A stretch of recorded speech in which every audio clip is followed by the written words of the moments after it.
4 months ago, I bought the cheapest M1 MacBook Air available. But what's it like to use on a daily basis? Welcome back to Ellis Reviews, and thank you as always for subscribing if you have. If you haven't, just click the button. One of the most common questions I get asked on this channel are, should I buy the M1 MacBook Pro or the M1 MacBook Air? It's a simple question with a simple answer, you'd think. Not really. It seems to be really hard to differentiate between the two, and I struggle to occasionally as well. If you look at it on the face of it, the biggest difference really with the Pro is that it gets 2 hours extra battery life, it has a CPU fan, and it has the touch bar. But is that enough to make it a better laptop for most people than the M1 MacBook Air? And what a lot of people seem to be really confused and worried about is whether or not the M1 MacBook Air will for some reason not be good enough for what they need to do and potentially have less of a resale value further down the line. This just isn't true unless you're really going to push it with things like 8K video editing and ridiculously intensive programming. I've been using this computer now for about 4 months and I can confidently say it will suit most users. But there's so much more to it than that. So if you're considering the M1 MacBook Air, here are 6 things that you need to know. Let's cover one thing off straight away, the 7-core GPU option. Now if you go onto Apple's website, you'll see 2 options for the base level M1 MacBook Air. The first one has the 8-core CPU, you get that as standard across the whole M1 line, but it also has a 7-core graphics processor, whereas the next one up has the 8-core graphics processor. That one core makes no difference to anything. I can say that because I have both. I have the 7-core GPU in the M1 MacBook Air, and I have a 8-core GPU in the M1 Mac Mini. Now I can't tell a difference if I'm doing graphics type work, so whether it be video editing or work in Lightroom or Photoshop, on either of those machines, it just doesn't seem to be any different whether it's got 7 cores or 8 cores of GPU. They perform identically. It just doesn't matter, so just ignore that 7-core thing. If you want to get the base level MacBook Air, just get it. The second thing is that the base spec M1 MacBook Air is a brilliant computer. I'm really glad that I went for that one. I think it's worth mentioning this because sometimes people are a little bit reluctant to buy the base spec Mac. I think, again, they worry that if they do that, it's going to be outdated within a couple of years. That isn't the case. This M1 MacBook Air that I have, it's the base level, cheapest one you can get, and I could use this for 3, 4, probably 5 years. Back in 2019, I bought the 16-inch MacBook Pro and I spec'd it up as much as I could afford back then, and it came in at about £3,500. Now, if you fast forward a couple of years, I've replaced that machine with 2 Macs, which combined, the price of both of them is still £1,000 cheaper than that 16-inch MacBook Pro. And they're both just as capable as that 16-inch. And yes, one of them, the MacBook Air, is the base spec version that you can buy. Now, admittedly, I don't use the M1 MacBook Air constantly for video editing. My M1 Mac Mini that's my daily driver in terms of production. But if that machine died for some reason, or for whatever reason just didn't turn on one day, I would not think twice about picking up this laptop and using it. And I'd use it for video editing, audio production, photo editing. I've done all these things on the base spec M1 MacBook Air and it just breezes through them. The base spec version comes with 8GB of RAM and there's a huge debate over this. I've done a separate video on it which I'll link to above, but I still believe the more and more I use this 8GB machine, I still think it is perfect. I think for about 90, even 95% of users. I won't go into the details of how it all works because it's pretty dull, but basically the M1 architecture uses 8GB of RAM in a very different way to the Intel versions of these machines from the past. But unless you're going to get into really intensive video editing or lots of audio production where you've got lots of tracks and plugins and things going, or really deep development work, then 8GB of RAM is just going to work fine. And yes, there's this thing about SSD where it basically relates to these 8GB M1 machines. And the theory is that because they have less RAM, the operating system, macOS, is having to use the SSD, so the hard drive if you like, as fake RAM. And the more it does that, the more wear your SSD encounters. But the reports of excessive SSD wear in these M1 Macs come from people who are absolutely hammering them beyond any normal usage. You won't encounter that problem, trust me.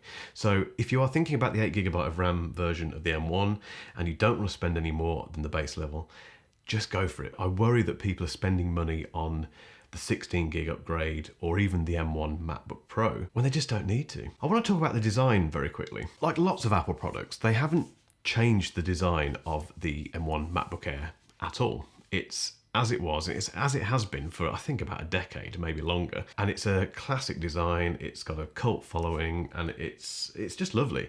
And what's been interesting since I've owned this and been using it every single day of the week, I haven't ever looked at it and thought, oh, it's a bit outdated. And yes, it's got big bezels. It's got these great big bezels around the sides. Even they don't bother me. I think whatever Apple did with the design for the MacBook Air, they absolutely nailed it. They were just streets ahead of themselves and the competition back then.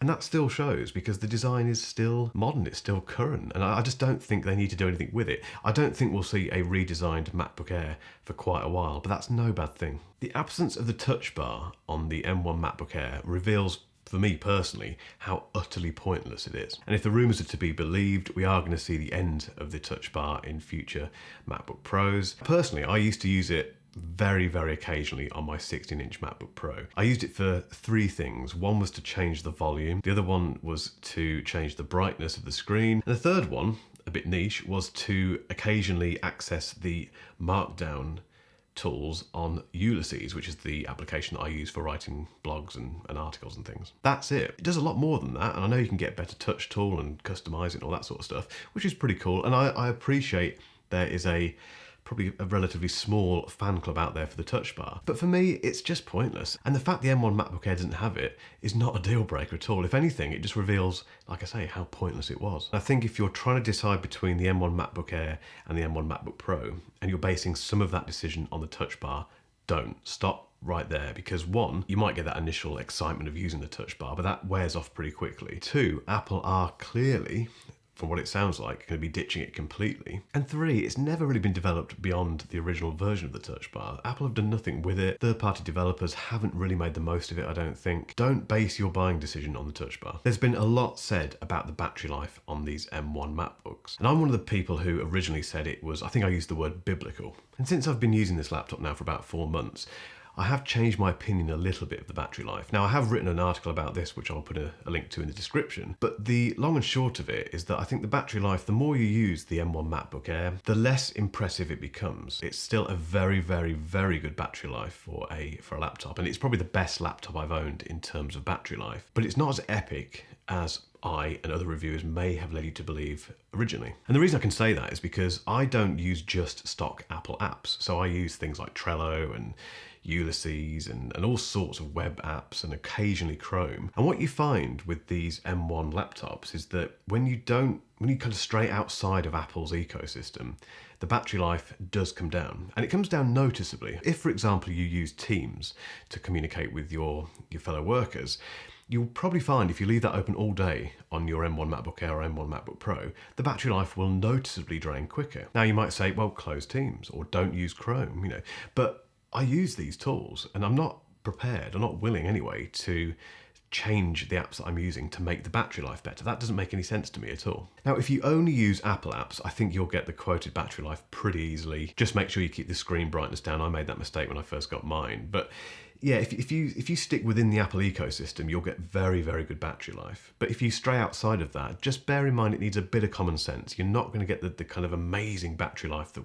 some of us quoted right from the start. However, there is one part of the M1 battery life which I think is the unsung hero, and that is the standby time. Honestly, the standby time on this laptop is just epic. I can charge it at the start of the week, use it every morning, and basically it doesn't seem to use any battery life on standby mode at all. It's really impressive, and I think it is the best thing about the battery on the M1 MacBook Air. The way that I tend to use my MacBook Air is that I use it in the morning for writing stuff and replying to emails and replying to comments on this channel, and then I tend to leave it, like I say, most of the day, perhaps use it in the evening again, but I never really have to think about charging it. That is genuinely useful, and it's far more important than the actual battery life you get from actually using it, which, as I say, does just need a little bit of common sense. Lastly, if you use the 12.9-inch iPad Pro and you have it in the Magic Keyboard case, or you have some other form of case that has turned it into a kind of semi-laptop for you, bear in mind that if you buy the M1 MacBook Air, it might cannibalize and replace your 12.9-inch iPad Pro. That happened to me, and it led to me buying a iPad Air because I just couldn't justify carrying around this great big 12.9-inch iPad Pro. This does take us into the kind of iOS versus macOS debate, which I'm not going to get into in this video. That's for a future video. For me personally, I found that as soon as I had this laptop, the 12.9-inch iPad just didn't really get used much. So bear that in mind. If you bought one of those big iPads recently and you use it as a laptop and you're really hankering after one of these M1 MacBook Airs, you may have to concede that your iPad will turn into purely a consumption device. I find that fascinating because I had got to the point before I bought the Air where the 12.9-inch iPad with the Magic Keyboard had pretty much become a laptop replacement for me. I was doing all my writing on it. If I was heading out into town to coffee shops and things, I would take that iPad with me. Now I've kind of gone full circle. So I've kind of gone from using a MacBook to using the iPad back to using a MacBook, and it's all because of this M1 MacBook Air. So in summary, this M1 MacBook Air, I do not hesitate to say, is the best laptop I've ever bought. And having used it for 4 months, I will always recommend it over the Pro.